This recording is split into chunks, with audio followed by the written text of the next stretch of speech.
नमस्कार प्यारे बच्चों। मैं उम्मीद करता हूँ आप खुश हो गए, आपकी पढ़ाई अच्छी से चल रही होगी। आपके अपने YouTube चैनल गणित गुरुजी पर आपका फिर से स्वागत है। आज हम कुछ और नया सीखेंगे बच्चों मिलकर। मैं भी आपसे सीखता हूँ, आप मेरे से सीखते हो। आज हम सीखेंगे ऑपरेशंस ऑन रियल नंबर्स। बच्चों, ऑपरेशंस जहाँ पे मैथ में लिखा आता है तो वहाँ पे इसका मतलब जनरली समझा जाता है प्लस, माइनस, मल्टीप्लाई और डिवाइड। 4 ऑपरेशंस मैथ में होते हैं, प्लस, माइनस, मल्टीप्लाई और डिवाइड। अब बच्चों, प्लस माइनस आप जानते ही हो, आपने पिछली क्लासों में फ्रैक्शन के प्लस माइनस, डेसिमल के प्लस माइनस सीखे हैं।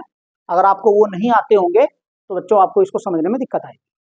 आपको पहले उस तरह की दिक्कतों को अपना दूर करना है, डेसिमल के, फ्रैक्शंस के, प्लस माइनस करना। अब बच्चों यहाँ पे आ रहा है रियल नंबर। रियल नंबर में मैंने आपको बताया था रेशनल और इरेशनल दोनों तरह के नंबर आते हैं। भाई रेशनल का प्लस माइनस तो हमने सीख ही रखा है। मेन बात जो है इसमें हम इरेशनल का प्लस माइनस सीखेंगे। जो रियल नंबर में मेन बात वो कहना चाह रहा है वो हम अब इरेशनल नंबर का प्लस या माइनस करना सीखेंगे। लेकिन इरेशनल नंबर में आपको पहले कुछ जनरल बातों का पता होना जरूरी है। जैसे अगर हम किसी रियल नंबर में किसी रेशनल नंबर में इरेशनल नंबर को ऐड करते हैं तो आंसर इरेशनल आता है। जैसे मैं आपके सामने एक एग्जांपल दे दूं, मैं इसको समझा देता हूं। पहला रूल होता है rational number plus irrational number. अगर हमने किसी भी रेशनल नंबर में इरेशनल नंबर को ऐड कर दिया तो जो आंसर बच्चों आएगा हमारा वो इरेशनल आएगा। ये याद रखना।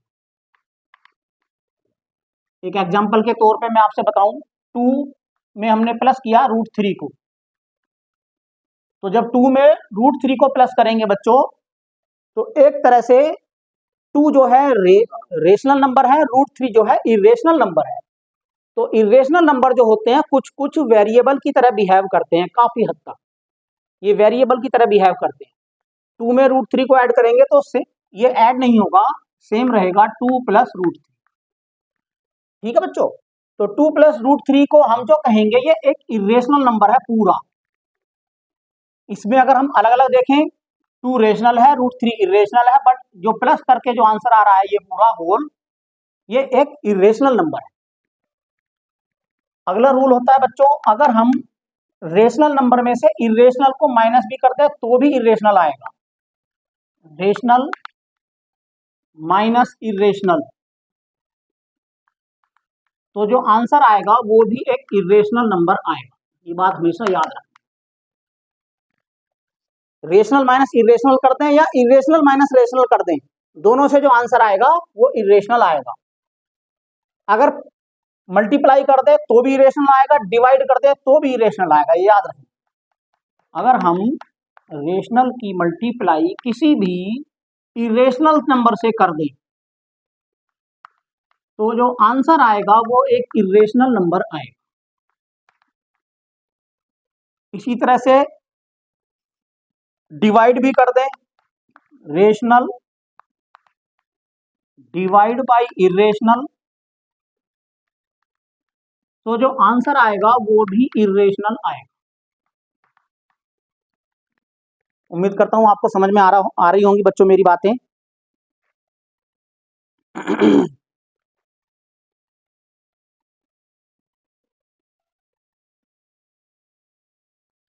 ठीक है बच्चों, मैं कुछ एग्जाम्पल में आपको समझाता हूं। जैसे इसका एक एग्जाम्पल 12 समझ लो। एग्जाम्पल 12,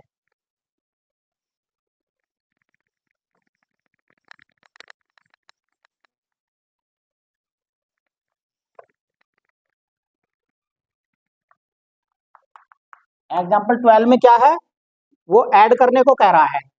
ऐड 2√2 प्लस 5√3 एंड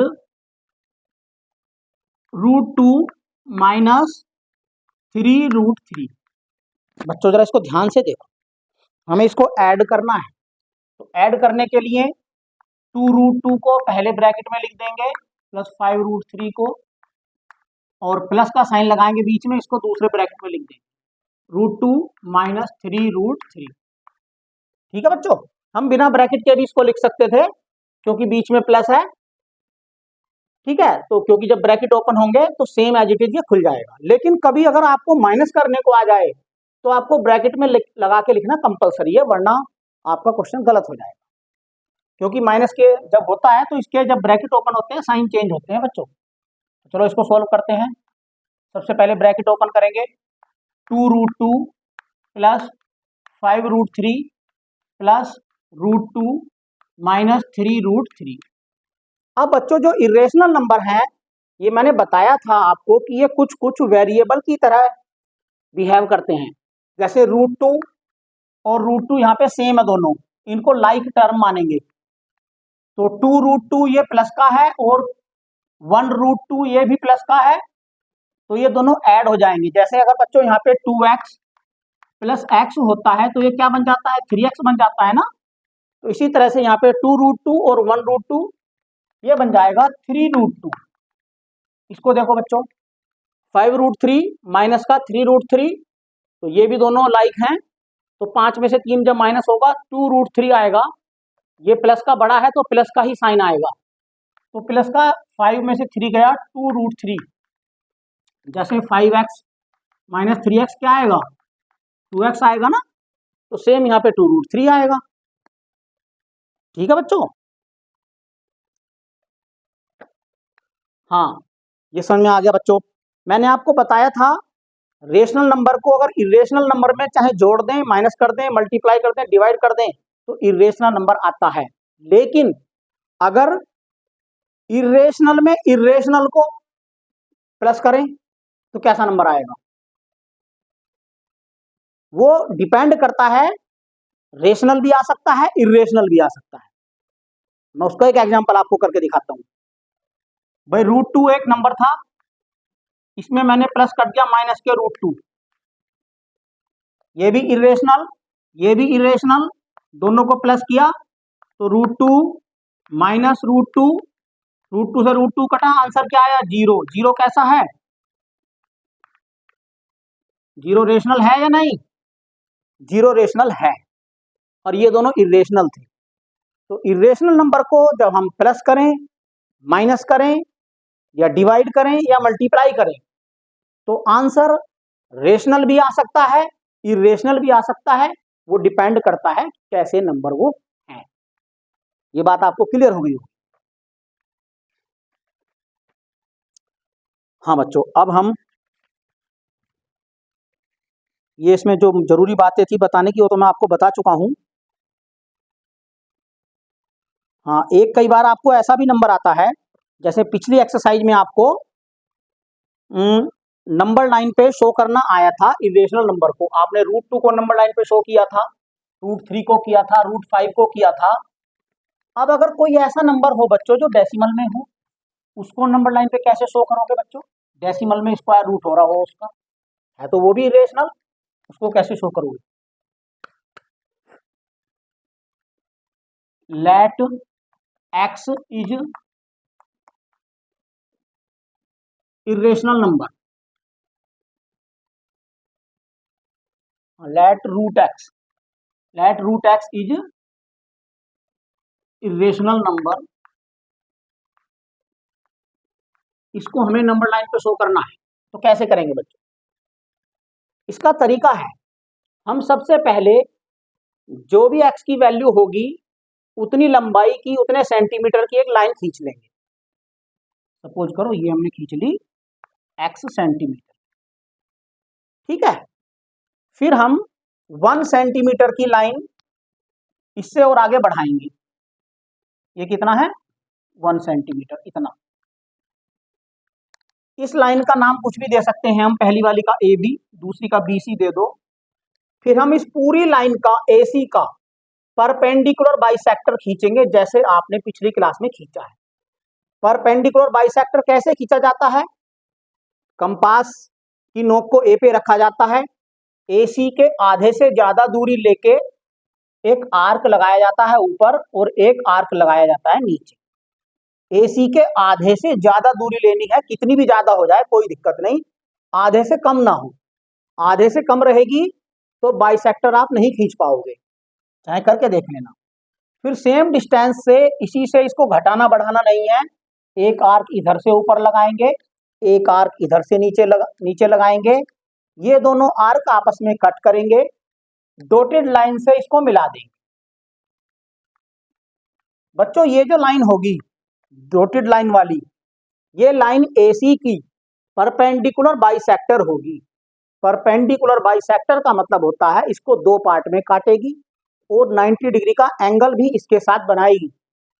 मतलब ये वाला पोर्शन, इसको अगर M पॉइंट ले लूं, AM बराबर CM होगा और ये वाला एंगल 90 डिग्री भी होगा। हमने AC का परपेंडिकुलर बाइसेक्टर खींच दिया। अब बच्चों हम M पॉइंट पे कंपास रखेंगे और एक सेमी सर्कल बना देंगे इस तरह से, जो A और C दोनों को टच करे। A से होकर के जाएगा, C पे जाएगा। कंपास यहाँ पे रखेंगे, सेंटर होगा इसका M। समझ रहे हो ना आप मेरी बात? सेंटर M लेके एक इस तरह से कंपास लगा के सेमी सर्कल बना देंगे।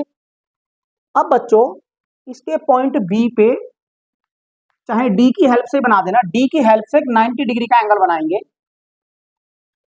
ये 90 डिग्री का एंगल बनाती हुई एक लाइन खींच देंगे BD। अब बच्चों BD की जो लेंथ होगी वो होगी √x के बराबर।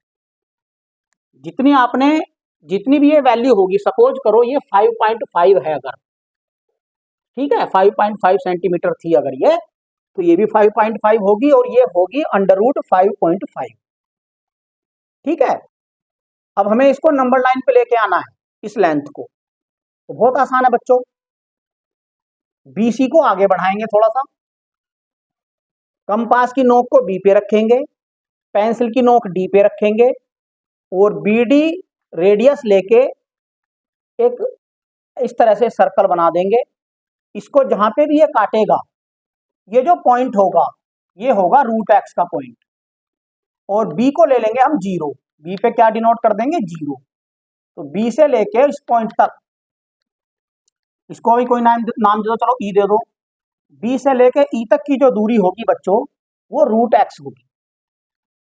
√x को हमें नंबर लाइन पे लेके आना था, हम लेके आ गए। ये 0 होगा और ये √x होगा। इसकी जगह क्वेश्चन में आपको कोई वैल्यू आएगी 5.5, 6.9, कुछ भी, तो उसी अकॉर्डिंग हम इसको कर लेंगे। मुझे उम्मीद है आपको ये भी समझ में आ गया होगा बच्चों। अब हम इसके क्वेश्चन करते हैं। पहला क्वेश्चन देखो, एक्सरसाइज 1.4 का पहला क्वेश्चन।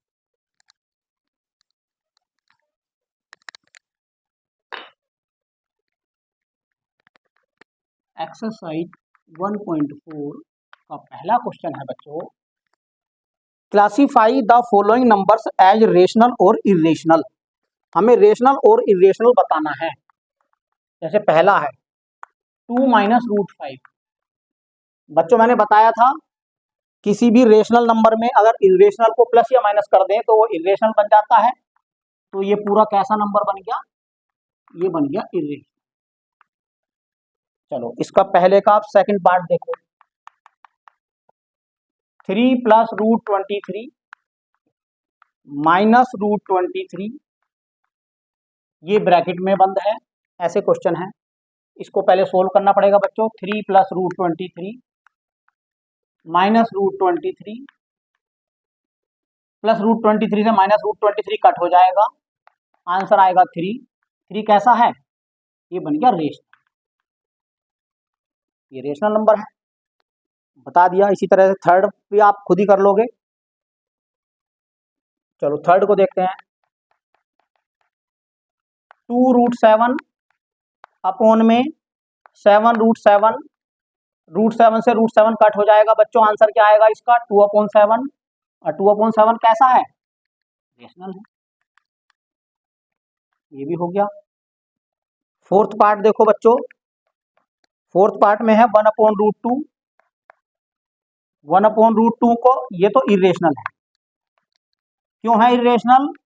क्योंकि ये एक फ्रैक्शन है, फ्रैक्शन में ऊपर है रेशनल, नीचे है इरेशनल। जब रेशनल को इरेशनल से डिवाइड करेंगे तो जो भी आंसर आएगा, पूरा नंबर जो आएगा वो इरेशनल आएगा, याद रखना। पांचवा है 2 पाई। 2 पाई का मतलब क्या है बच्चों? पाई तो इरेशनल है, 2 रेशनल है। जब 2 की इरेशनल नंबर के साथ मल्टीप्लाई होगी तो आंसर आएगा इरेशनल। पहला क्वेश्चन आपका हो गया, आपको समझ में भी आ गया होगा बच्चों। चलो सेकंड क्वेश्चन करते हैं। सेकंड क्वेश्चन में वो कह रहा है simplify each of the following expression, इनको सिंप्लीफाई करना है। पहला है 3+√2 एक ब्रैकेट में, और दूसरे ब्रैकेट में है 2+√2। इसको सोल्व करना है बच्चों। सोल्व करने का मतलब है, आप जरा ध्यान से देखो, जैसे हम बाइनोमियल ट्राइनोमियल को सोल्व करते थे, एल्जेब्रिक एक्सप्रेशन को सोल्व करते थे, उसी तरह से ये सोल्व होगा। सबसे पहले 3 की मल्टीप्लाई 2 में होगी, 3 2 जा 6 आएगा, प्लस 3 की मल्टीप्लाई √2 में होगी तो 3√2 आएगा। फिर √2 की मल्टीप्लाई 2 में होगी तो प्लस का 2√2 आएगा। फिर √2 की मल्टीप्लाई √2 में होगी बच्चों तो प्लस के एक ही रूट में हो जाएगा। ये अगर सेम नंबर हो, दोनों रूट में हो तो 2 2 जा 4, एक ही रूट में ये 4 आ जाएगा। 2 की मल्टीप्लाई 2 में हो जाएगी, रूट में 4 आ जाएगा। इक्वल टू 6 प्लस 3√2 प्लस 2√2, दोनों लाइक टर्म है तो प्लस हो जाएंगी। 3 + 2 होता है 5, ये आएगा 5√2, और प्लस √4 का आंसर होता है 2। आप निकाल लेना, √4 का जो वैल्यू होती है 2 होती है। तो बच्चों 6 + 2 8 + 5√2। हाँ, कोई डाउट? क्लियर सब बातें? ओके बच्चों, आपको भी समझ में आ गया होगा। इसका दूसरा पार्ट देखो, 3 + √3 इंटू 3 - √3। अब हम इसको दो तरीके से कर सकते हैं। एक तो इसमें हम आइडेंटिटी अप्लाई कर सकते हैं, a + b into a - b वाली। लगा दो, आइडेंटिटी क्या होती है? a + b into a - b equal to होता है बच्चों a की पावर 2 - b की पावर 2। अब ये क्वेश्चन बिल्कुल इसके जैसा है, a की जगह 3 है और b की जगह √3 है, तो यहाँ आंसर क्या बनेगा इसका? a का स्क्वायर, यानी कि a की जगह था 3 तो 3 का स्क्वायर माइनस b स्क्वायर था बच्चों, b की जगह पे है √3 तो √3 का स्क्वायर, 3 का स्क्वायर करा 9 हो गया, माइनस √3 का स्क्वायर जब हम करेंगे तो बच्चों स्क्वायर से रूट हट जाता है तो ये 3 आएगा। चाहे आप करके देख लेना कैसे होता है, वो मैं बताऊँ आपको, जैसे इसमें करा था। √3 इंटू √3 तो √9 हो जाएगा, √9 की वैल्यू जो आएगी 3 आएगी, तो 9 में से 3 गया, इसका आंसर हो जाएगा 6। बिल्कुल सेम प्रोसीजर से बच्चों इसका थर्ड पार्ट भी है, उसमें डायरेक्ट a + b के होल स्क्वायर वाला फार्मूला आइडेंटिटी लगेगी, उससे हो जाएगा, फोर्थ भी ऐसे हो जाएगा। सिंपल है दोनों। हाँ, इसको आप बच्चों दूसरे तरीके से भी कर सकते थे बिना आइडेंटिटी लगाए। पहले 3 की 3 में मल्टीप्लाई करते, फिर 3 की √3 में करते, फिर √3 की 3 में करते, फिर √3 की √3 में करते, इसकी तरह से। ये क्वेश्चन ऐसे भी हो सकता था, कोई दिक्कत नहीं है, वो आपका तरीका है, आपको समझ के अपने तरीके से क्वेश्चन करना है। बच्चों जितना ज़्यादा हो सके आपको खुद प्रैक्टिस करनी है, खुद सवाल करने हैं। अगर आप 1 2 बार गलत क्वेश्चन भी कर रहे हो तो भी अपनी गलतियां ढूंढनी है, गलत करना है पहले, गलत से भी हम सीखते हैं, ऐसा नहीं गलत से बच्चे नहीं सीखते, गलत से भी हम सीखते हैं बच्चों। अगर आप कुछ भी प्रयास कर रहे हो तो समझो आप सीख रहे हो, आपको प्रयास करना है, बस प्रयास आपके हाथ में है। अच्छा बच्चों, ये 2 क्वेश्चन हो गए, अब इसमें नेक्स्ट देखते हैं। अरे बच्चों ये क्वेश्चन गलत नोट हो गया था, क्वेश्चन में मैंने अभी देखा है तो ये 3 + √3 है और इंटू 2 + √2 है। चलो कोई बात नहीं, आप इसको भी कर लेना और इसको फिर √3 लेकर के आप खुद करना। चलो मैं ही करा देता हूँ, आपको कोई कंफ्यूजन नहीं रहेगा इसमें।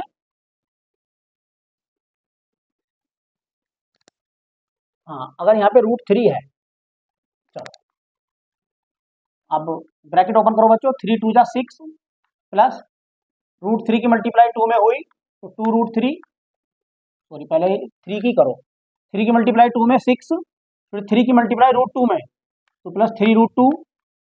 अब √3 की करो, √3 की मल्टीप्लाई 2 में 2√3 प्लस √3 की मल्टीप्लाई √2 में, तो एक ही रूट में आएगा 3 2 जा 6। अब इसमें देखो बच्चों कोई नंबर ऐड हो रहा है, कुछ भी ऐड नहीं हो रहा, ये और ये लाइक नहीं है, तीनों ये अनलाइक हैं, तो ना कुछ प्लस हो रहा ना माइनस हो रहा, तो यही आंसर, बस ये आंसर हो गया बच्चों।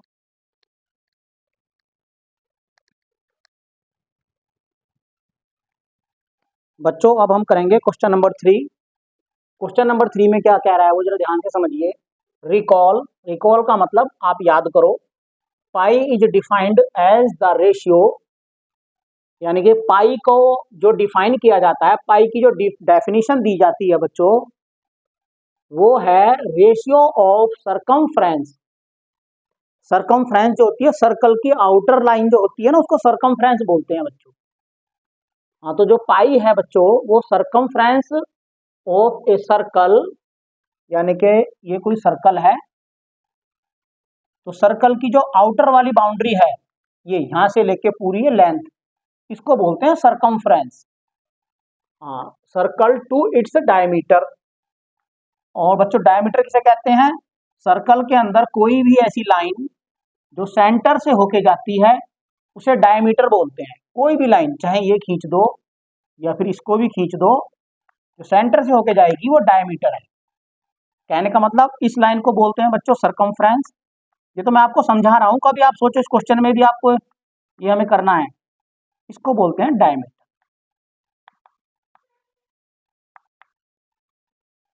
हाँ, diameter d that is pi equal to c upon D.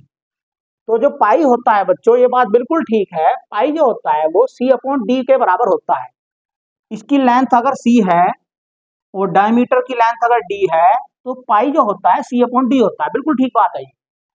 This seems to contradict, वो कह रहा है कि ये कंट्राडिक्ट लगता है the fact that pi is irrational. Pi जो है हम जानते हैं वो एक इरेशनल नंबर है, और यहाँ पे हो रहा है pi equal to c upon d. तो कह रहा है ऐसा क्यों हो रहा है भाई, इसको रेशनल क्यों नहीं कहा गया? जब pi equal to c upon d है, तो ये वो कह रहा है कि ये पी अपॉन क्यू की फॉर्म में कह रहा है इसको वो, तो इसको रेशनल क्यों नहीं कहा गया? चलो बच्चों इसका रीजन देखते हैं, जरा समझिए जरा ध्यान से बच्चों। हम लिख देंगे we know pi equal to c upon d. बिल्कुल ठीक बात है, बट जो सी और डी हैं बच्चों, ये रेशनल नंबर तब होता है जब सी और डी दोनों के दोनों रेशनल नंबर होते। But c and d both are lengths. क्या है ये दोनों लंबाइयां हैं। Both are lengths and length can not be measure, can not be measure exactly. जो लेंथ को है हम एग्जैक्टली मीजर नहीं कर सकते, मतलब रेशनल नंबर की फॉर्म में उसको मीजर नहीं कर सकते कभी भी। जब आप इसको किसी भी स्केल से नापोगे तो ये कोई जरूरी नहीं कि ये एक होल नंबर आएगा या इंटीजर आएगा, इसमें ये दोनों सी और डी इंटीजर होने जरूरी हैं अगर ये रेशनल नंबर है तो। But c and d both are lengths and length can not be measure exactly by scale. Scale के द्वारा हम इसे एग्जैक्टली मीजर नहीं कर सकते। सो आइदर सी और डी और both may be irrational,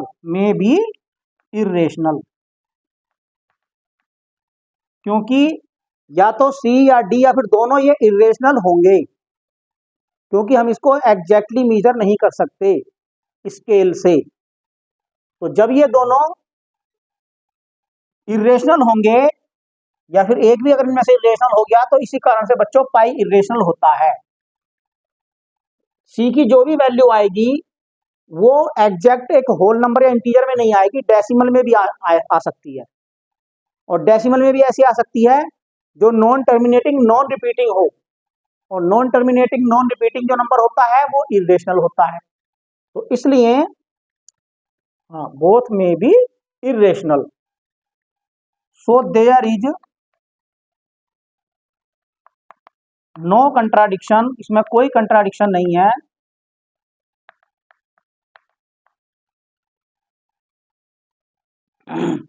pi will be irrational,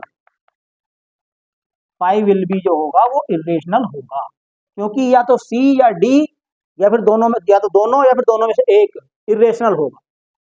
और जब ये इरेशनल होगा तो अगर इरेशनल को रेशनल से डिवाइड करा जाए तो भी इरेशनल नंबर आता है, और रेशनल को इरेशनल से करा जाए तो भी इरेशनल आता है।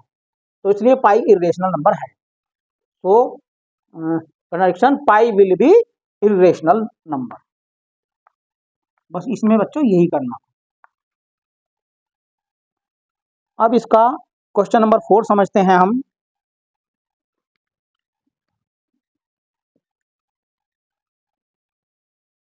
क्वेश्चन नंबर 4 में कह रहा है वो रूट 9.3 को नंबर लाइन पे लोकेट करो। बच्चों रूट 9.3 को नंबर लाइन पे लोकेट कैसे करेंगे, जरा समझ लो।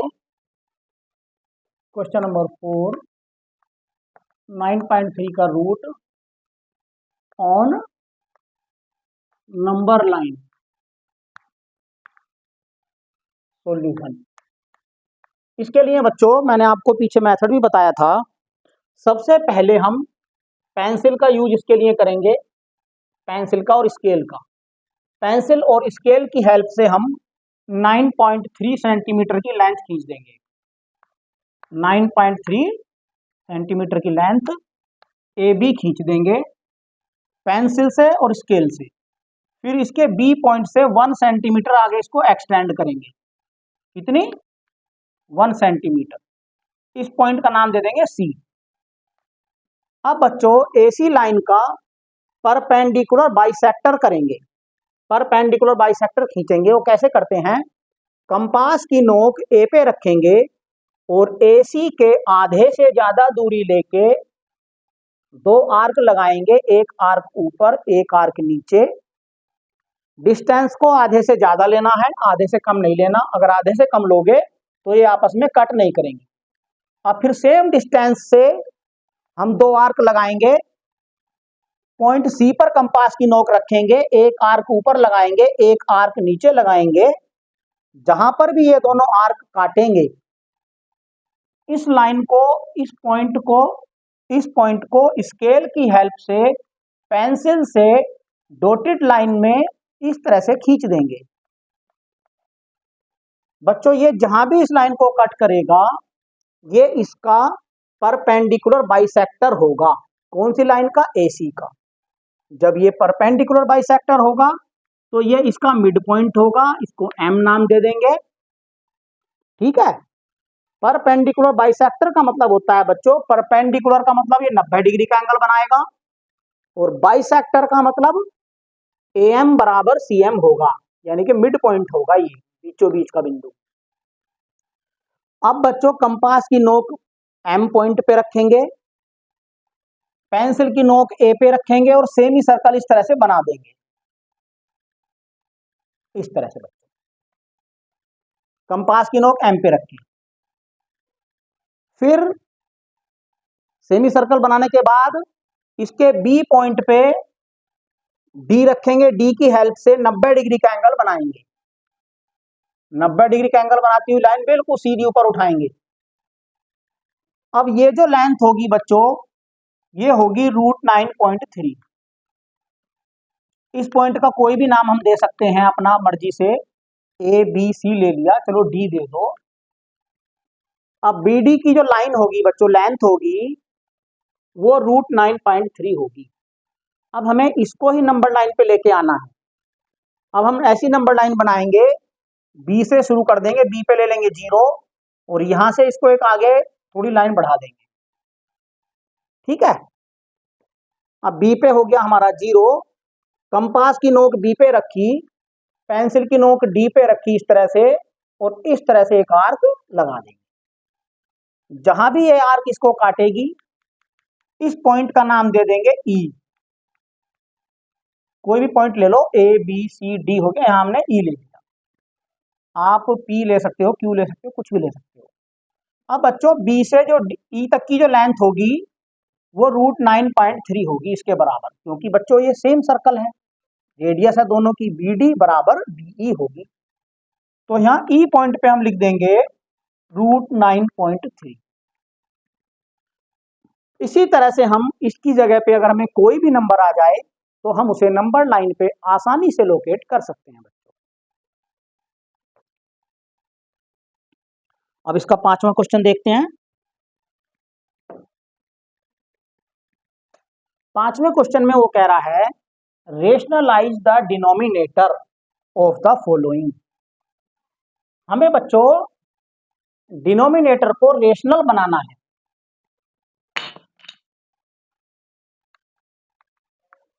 रेशनलाइज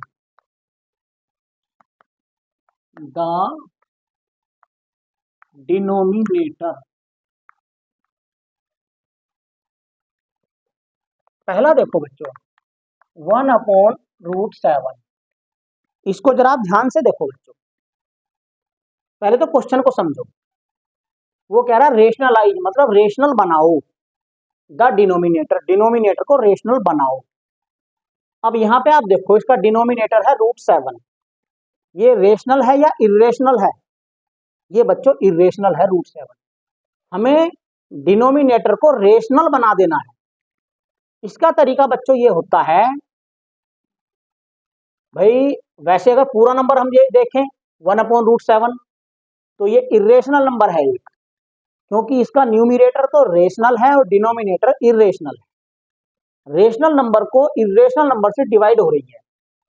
जब रेशनल को इरेशनल से डिवाइड होता है तो पूरा का पूरा जो नंबर बन जाता है वो एक इरेशनल नंबर बन जाता है। हम इसके डिनोमिनेटर को रेशनल बना सकते हैं बिना इसकी वैल्यू को बदले। समझ रहे हो कैसे बनाएंगे? वो देखो यार, इसका तरीका ये है, अगर डिनोमिनेटर में सिंगल टर्म है, एक टर्म है और वो रूट में है, तो हम उसी सेम नंबर से मल्टीप्लाई कर देते हैं ऊपर नीचे, तो उससे उसकी वैल्यू चेंज नहीं होती बच्चों।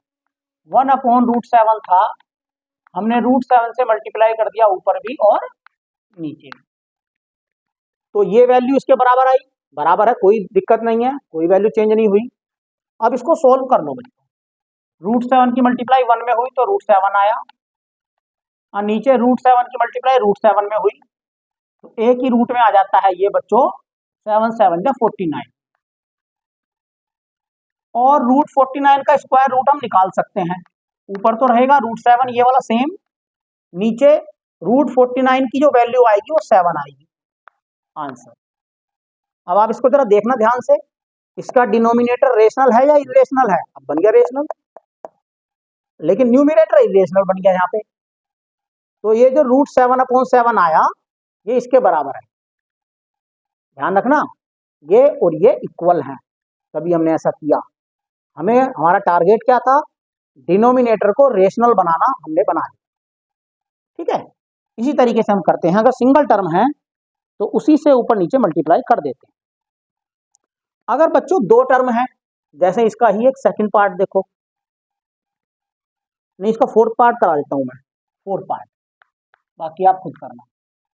फोर्थ पार्ट में है 1/√7 - 2।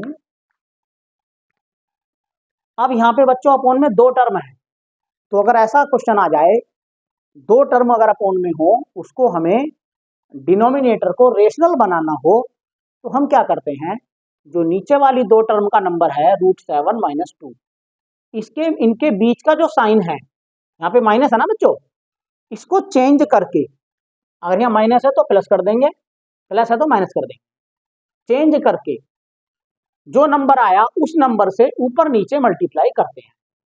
करो चलो, 1/√7 -2 था बच्चों, हमने ऊपर भी √7 + 2 और अपोन में √7 + 2 इससे मल्टीप्लाई कर दिया इस नंबर से इसको। कोई दिक्कत नहीं है बच्चों, अगर हम ये नंबर और ये पूरा सेम है, क्योंकि सेम नंबर से मल्टीप्लाई करा कट के खत्म हो जाएगा तो कोई दिक्कत नहीं है। ऐसा हमने क्यों किया जरा आपको आगे पता चलेगा। चलो बच्चों इसको सोल्व करो। 1 की मल्टीप्लाई जब इसमें पूरे में करेंगे तो सेम नंबर आएगा। इसको बच्चों आप ब्रैकेट में भी लिख सकते हो और ऐसे भी लिख सकते थे, क्योंकि ये दो टर्म है इसलिए इनको ब्रैकेट में लिखना ज्यादा अच्छा है। जब 1 की मल्टीप्लाई इसमें हुई पूरे में तो सेम आया √7 + 2, और नीचे बच्चों फार्मूला अप्लाई हो जाएगा a - b × a + b। a की जगह √7 आ रहा है, b की जगह आ रहा है 2, तो a - b × a + b equal to क्या होता है, a² - b²। तो a की जगह हो गया √7 का स्क्वायर माइनस b की जगह हो गया 2 का स्क्वायर। सोल्व करो बच्चों, ऊपर तो आया √7 + 2 और अपोन में क्या आया, √7 का स्क्वायर किया, तो जब इस रूट वाले का स्क्वायर होता है तो स्क्वायर से रूट खत्म हो जाता है, तो ये बना 7 माइनस 2 का स्क्वायर किया तो 4 आएगा बच्चों, 2 × 2 = 4। बच्चों सारी चीजें समझ के करनी है आपको। √7 + 2 सेम, अपोन में 7 - 4 3 आंसर। जरा ध्यान से देखना हमारा क्वेश्चन क्या था, आंसर क्या आया। क्वेश्चन में था 1/√7 - 2, आंसर में क्या आया √7 + 2/3। इसका डिनोमिनेटर देखो क्या है, √7 - 2 और इसका डिनोमिनेटर क्या है 3। ये इरेशनल था, ये क्या बन गया, रेशनल बन गया, नहीं बन गया। अब बच्चा आप सोच रहे होंगे क्या ये नंबर और ये नंबर बराबर हैं, सोचना जरा। 1/√7 - 2 इक्वल टू √7 + 2/3। ये नंबर और ये नंबर बराबर है या नहीं बच्चों, बराबर हैं, जब तो हमने इसको सोल्व किया।